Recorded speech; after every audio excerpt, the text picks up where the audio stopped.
Going back to, go back, mastering the phrasal verb. Hello language enthusiasts. Today we are diving deep into the world of phrasal verbs, particularly focusing on one common phrasal verb, go back.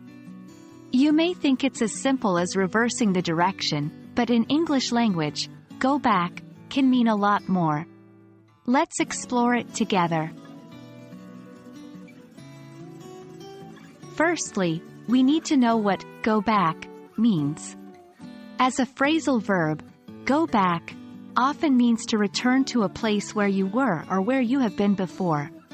However, it can also mean to return to a previous state or way of doing things, or to consider a past event or situation. Here are some examples. I forgot my wallet at home. I need to go back and get it.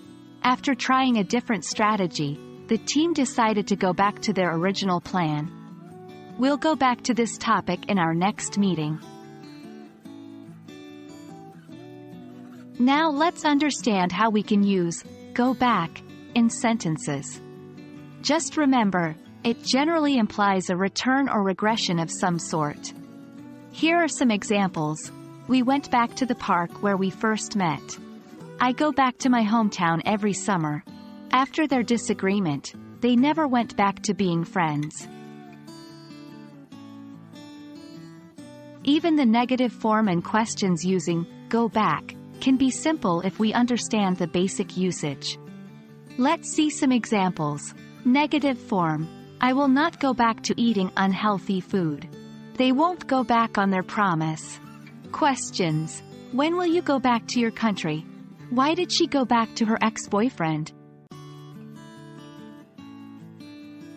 There are also some common variations of go back, like go back on, and go back to.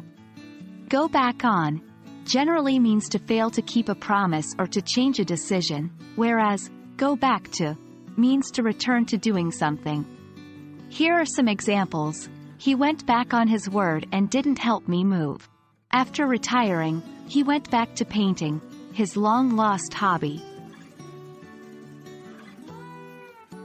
So, there you have it.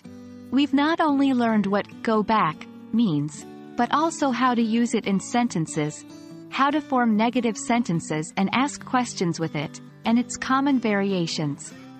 Remember, practice is key when it comes to mastering phrasal verbs. Try to use go back in your daily conversations. Thanks for watching, and keep exploring the English language with enthusiasm. See you in our next video.